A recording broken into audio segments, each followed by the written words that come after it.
कैसे हैं आप सब। आशा करती हूँ कि आप सब बहुत अच्छे होंगे। दोस्तों एक बार फिर से आप सभी का स्वागत करती हूँ आपके अपने चैनल रेखास ब्यूटी वर्ल्ड में। दोस्तों मैंने आपको सुपरफ्लूअस हेयर रिमूवल की थ्योरी दी थी। मैंने उसमें आपको बताया था कि हेयर्स को रिमूव करने के दो मेथड होते हैं। एक था हमारा डेपिलेटरी मेथड और एक था एपिलेटरी मेथड। जो डेपिलेटरी मेथड था उसमें हमारा डेपिलेटरी क्रीम्स और शेविंग आ जाता है, और जो एपिलेटरी मेथड था उसमें हमारा ट्विजिंग, थ्रेडिंग, वैक्सिंग और लेजर आ जाता है। तो मैं आज आपको वैक्सिंग की थ्योरी देने वाली हूँ। मैं आपको थ्रेडिंग और ट्यूजिंग की थ्योरी तो दे चुकी हूँ, तो आज हम वैक्सिंग की थ्योरी करेंगे। हम देखेंगे कि वैक्सिंग को करने का एक पूरा प्रोसेस क्या होता है, एक सही तरीका क्या होता है, और हमें क्या क्या सामान चाहिए होता है, वैक्सिंग को करने के क्या कॉन्ट्राइंडिकेशंस होते हैं। तो इन सभी के बारे में मैं आज आपको पूरी वैक्सिंग की थ्योरी देने वाली हूँ। तो वीडियो को पूरा जरूर देखिएगा ताकि आपको वैक्सिंग की पूरी थ्योरी की नॉलेज हो जाए, और आप इसे नोट भी कर सकते हैं, अपने नोट्स भी बना सकते हैं, फाइल्स भी बना सकते हैं। तो चलिए स्टार्ट करते हैं आज का वीडियो। तो दोस्तों व्हाट इज वैक्सिंग, वैक्सिंग होती क्या है। तो दोस्तों वैक्सिंग में हम वैक्स का यूज करते हैं जिससे हम अपनी बॉडी और चेहरे से हेयर्स को टेम्परेरी हटा सकते हैं। बट जो हेयर्स होते हैं वो रूट्स के साथ निकलते हैं, जड़ के साथ हेयर्स निकलते हैं। बट जो क्रीम्स का यूज करते हैं हम अपने हेयर्स को हटाने के लिए, उसमें हेयर्स रूट्स के साथ नहीं निकलते, तो स्किन पर एक खुरदरापन रह जाता है।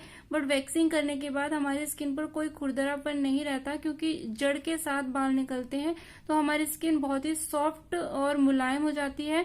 डेड स्किन सेल्स हट जाते हैं, जिससे हमारी स्किन में चमक आ जाती है, हमारी स्किन ग्लो करती है। और वैक्सिंग की सबसे अच्छी बात यह है, इसका बेस्ट पार्ट ये है कि जो स्किन है हमारी काली नहीं पड़ती। वैक्सिंग को करने के बाद स्किन हमारी ब्लैक नहीं होती है, और हमारी स्किन पर अगर थोड़ी बहुत टैनिंग है तो वो भी अच्छे से रिमूव हो जाती है। आपकी जो वैक्स है वो 4 से 6 सप्ताह तक चलती है। मतलब अगर आपने अभी वैक्स कराई है तो फिर आपको 4 से 6 सप्ताह बाद ही वैक्स को कराने की नीड पड़ेगी। तो ये लॉन्ग टाइम चल भी जाती है। और हेयर्स को रिमूव करने के लिए वैक्सिंग में दो तरीके होते हैं। पहला तो होता है हार्ड वैक्स, जिसे हम नॉन स्ट्रिप भी कहते हैं, जिसमें हम स्ट्रिप का यूज नहीं करते हैं, वैक्स को अप्लाई करते हैं थोड़ी मोटी लेयर और उसी को रिमूव करते हैं। स्ट्रिप का इसमें यूज नहीं होता, इसे हार्ड वैक्स कहते हैं। और जो दूसरा तरीका है, तो जो दूसरा तरीका है वो हॉट वैक्स या स्ट्रिप तरीका है, जिसे हम हनी टेक्सचर और क्रीम वैक्स का यूज होता है। इसमें हम वैक्स की पतली लेयर अप्लाई करते हैं और स्ट्रिप के थ्रू वैक्स को हटाते हैं, जिससे हेयर्स रिमूव हो जाते हैं। इसमें वैक्स को नहीं हटाया जाता, इसमें हम स्ट्रिप का यूज करेंगे। तो हमें क्या क्या सामान चाहिए वो भी हम देख लेते हैं। टेबल और स्टूल की नीड होगी आपको वैक्सीटर को रखने के लिए। एंटीसेप्टिक क्लिंजर चाहिए स्किन को क्लीन करने के लिए।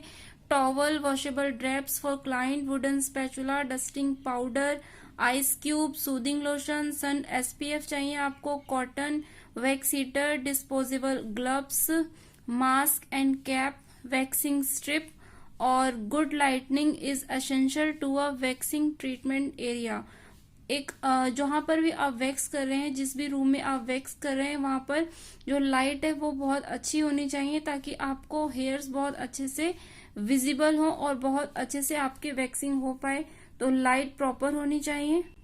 Then preparation for waxing, waxing की तैयारी। वैक्सिंग स्टार्ट करने से पहले हमें कुछ तैयारी करनी होती है, वो भी हमें कर लेनी चाहिए। तो सबसे पहले कंप्लीट योर क्लाइंट कंसल्टेशन। मैं हमेशा आपको बोलती हूँ कि आप कोई भी प्रोसीजर करें, आपको क्लाइंट काउंसलिंग जरूर कर लेनी चाहिए, जिससे आपको अपने प्रोसीजर को करना बहुत आसान हो जाता है।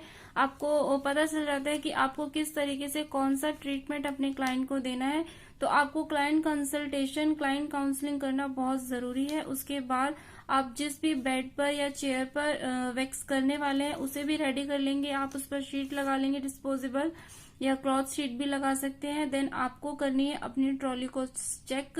जो आपने ट्रॉली सेट की है वैक्सिंग के लिए, आप उसे एक बार चेक कर लीजिए कि उस पे कुछ मिस तो नहीं है, कुछ छूटा तो नहीं है। अगर छूट गया है तो आप उसे भी रख लीजिए। देन आप अपने हैंड्स को धो लेंगे, अच्छे से अपने हाथों को क्लीन कर लेंगे, और लाइट प्रॉपर रूम में जला लेंगे। और जो रूम का टेम्परेचर है वो भी कंफर्टेबल होना चाहिए।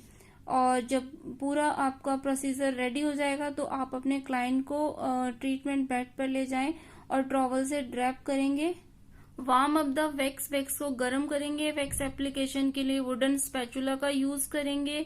पाउडर लगाने के लिए साफ सूखे कॉटन स्वैप का इस्तेमाल किया जाना चाहिए, जिसे हर एक उपयोग के बाद फेंक देना चाहिए। आप 4x4 इंच में कॉटन को कट करके उस कॉटन स्वैप से अपने क्लाइंट के हैंड्स पे या लेग्स पे जहां पर भी आप वैक्स कर रहे हैं उससे आपको कॉटन से पाउडर को अप्लाई कर लेना चाहिए और उन पर यूज करने के बाद उसे फेंक देना चाहिए, क्योंकि हर एक क्लाइंट पर एक ही स्वैप को नहीं लगाना चाहिए। तो ये हाइजीनिकली होता है, तो आपको हाइजीन भी मेंटेन करके रखनी है। तो ये बहुत अच्छा तरीका है।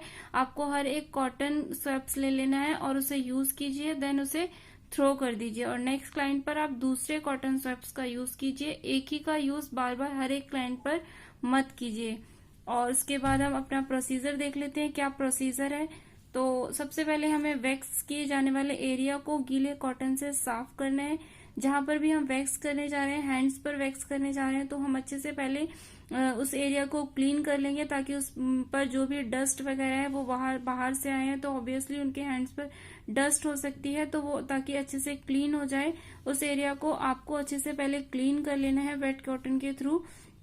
उसके बाद आप पाउडर का एक लाइट कवरिंग लगाएं, आपको लगाना है पाउडर है। देन आपको वैक्स का टेम्परेचर चेक करना है। आपको अपने रिस्ट कलाई के अंदर वाले भाग पर वैक्स लगाकर टेम्परेचर और कंसिस्टेंसी को टेस्ट करना है। आपको चेक करना है कि वैक्स बहुत ज्यादा गर्म तो नहीं है। डायरेक्ट वैक्स हीटर से लेकर आपको क्लाइंट के हैंड्स पर अप्लाई नहीं करना है। पहले आपको अपनी रिस्ट के अंदर वाले पार्ट पर लगाकर वैक्स का टेम्परेचर चेक कर लेना है कि वो बहुत ज्यादा गर्म तो नहीं है, और उसकी कंसिस्टेंसी को भी चेक करने लेना चाहिए आपको कि वो बहुत ज्यादा थिक नहीं होनी चाहिए और बहुत ज्यादा लिक्विड नहीं होनी चाहिए। तो आप इसको भी पहले चेक कर लेंगे अप्लाई करने से पहले। देन उसके बाद आप वैक्स को अप्लाई करेंगे। हेयर ग्रोथ के एक ही डायरेक्शन में स्किन सरफेस पर वैक्स को लगाएंगे। आप देखेंगे कि हेयर ग्रोथ जिस डायरेक्शन में है आपको उसी डायरेक्शन में वैक्स को लगाना है।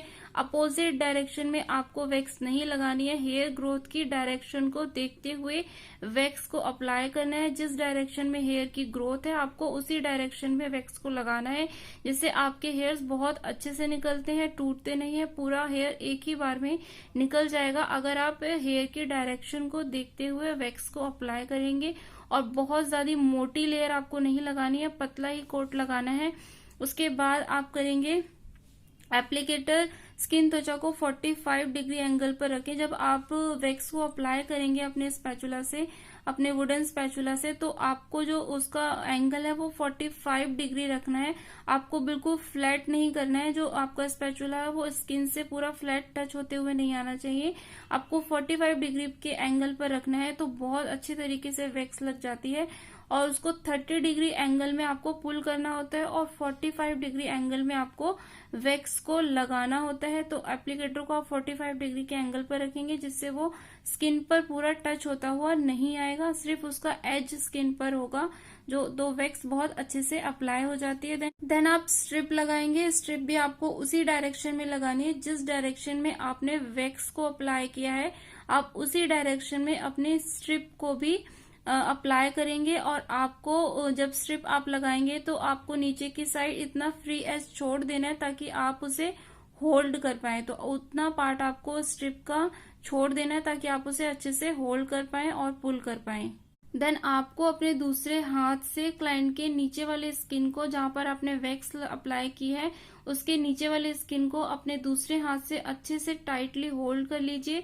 देन आपको स्ट्रिप को 30 डिग्री एंगल पर पुल करना है, खींचना है, तो क्लाइंट को बिल्कुल भी पेन नहीं होगा। और इसी तरीके से सेम प्रोसेस को फॉलो करते हुए बाकी हिस्सों पे भी हम वैक्स को कर लेंगे।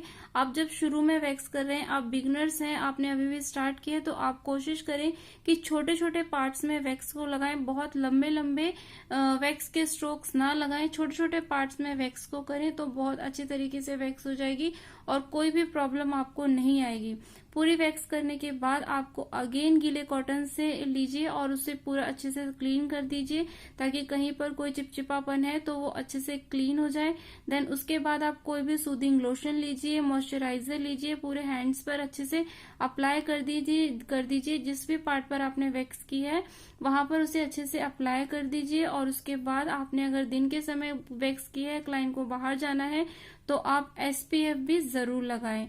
उसके बाद क्लाइंट को ड्रेसिंग रूम में ले जाएं। दोस्तों, जब आप अंडर आर्म्स पर वैक्स करेंगे तो हमें काफी ध्यान से वैक्स को करना चाहिए, क्योंकि अंडर आर्म्स वाला पार्ट हमारा बहुत ही सेंसिटिव होता है, तो ध्यान से हमें वैक्स को करना चाहिए। तो अंडर आर्म्स पर जब आप वैक्स करेंगे तो आप अपने क्लाइंट को पीठ पर फ्लैट सीधे लेटने के लिए कहिए। अगर आप चेयर पर वैक्स कर रहे हैं तो उन्हें कहिए पीछे चेयर से सट कर बैठ जाएं, हमें पीठ पर सपोर्ट मिलना चाहिए। उसके बाद आप जिस भी साइड पर वैक्स पहले करना चाहते हैं उसे चुनने के बाद आप कहिए उस कंधे को ऊपर कर दीजिए। अपने क्लाइंट को कहिए कि हाथ को कंधे के ऊपर उठाएं और सिर के पीछे की ओर ले जाएं, और उन्हें कहिए कि दूसरे हाथ से अपने ब्रेस्ट को नीचे की ओर पुश करें, ताकि वहां की स्किन टाइटली होल्ड हो जाए। उसके बाद आपको ग्लव्स वियर कर लेने हैं। देन आपको उस एरिया को अच्छे से क्लीन कर लेना है गीले कॉटन से। देन उसके बाद अगर आपको लगता है कि अंडर आर्म्स की हेयर्स की ग्रोथ बहुत ज्यादा है तो आप सीजर की हेल्प से उन्हें हल्का ट्रिम भी कर सकते हैं, जिससे एप्लीकेशन भी इजी हो जाएगा और आप अच्छे से पुल भी कर पाएंगे और हेयर्स भी बहुत अच्छे से रिमूव हो जाएंगे। उसके बाद आपको लगाना है पाउडर। और मोस्टली जो हमारे अंडर आर्म्स की हेयर ग्रोथ होती है वो 2 डायरेक्शंस में होती है, एक ऊपर की साइड होता है और एक नीचे की साइड होता है। तो आपको हेयर ग्रोथ को अच्छे से ध्यान से देख लेना है कि वो किस डायरेक्शन में है। आपको वैक्स भी उसी डायरेक्शन में अप्लाई करनी है, पूरा एक ही कोट नहीं लगाना है। अगर हेयर ग्रोथ 2 डायरेक्शन में है तो आपको हाफ हाफ करके करना है, एक ही बार में पूरा नहीं करना है। अगर ऊपर की साइड हेयर ग्रोथ है तो आपको वैक्स को ऊपर की साइड अप्लाई करना है और नीचे की साइड पुल करना है, और नीचे की साइड हेयर ग्रोथ है तो आपको नीचे की साइड वैक्स लगाना है और ऊपर की साइड पुल करना है। तो इस बात का आपको अच्छे से ध्यान रखना है।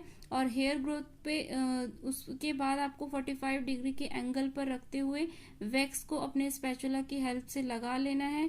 उसके बाद आपको उसे पुल करना है। आपको उसके बाद वैक्स स्ट्रिप को उसके ऊपर वैक्स के ऊपर अप्लाई करना है और आपको 2-3 बार प्रेस करना है उसी डायरेक्शन में जिस डायरेक्शन में हमने वैक्स को लगाया है। जिस डायरेक्शन में हमारे हेयर्स की ग्रोथ है उसी डायरेक्शन में आपको 2-3 बार प्रेस करना है। और उसके बाद आपने जो स्ट्रिप रखी है उसके नीचे इतना पार्ट आप छोड़ दें ताकि आप वहां से उसे पकड़ पाए, होल्ड कर पाए।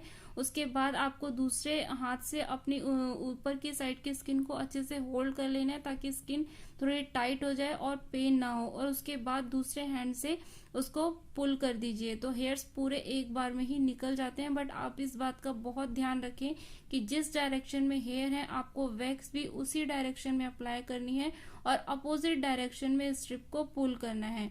तो इन 2 बातों का आप ध्यान रखेंगे तो बहुत अच्छे से आपकी वैक्स हो जाएगी। उसके बाद जब आप स्ट्रिप को पुल कर देते हैं तो एक बार आप दूसरे हैंड्स को अच्छे से स्किन को प्रेस करें, वहां पर दूसरा हाथ लगाएं, दबाव लगाएं। किसी की बहुत ज्यादा सेंसिटिव स्किन होती है तो हल्के ब्लड के स्पॉट्स आ जाते हैं, उससे घबराने की बात नहीं है।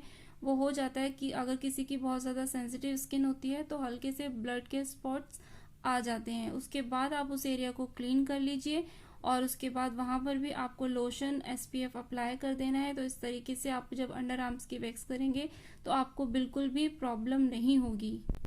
देन हम कॉन्ट्रा इंडिकेशंस भी देख लेते हैं कि वैक्स को हमें कब नहीं करना चाहिए।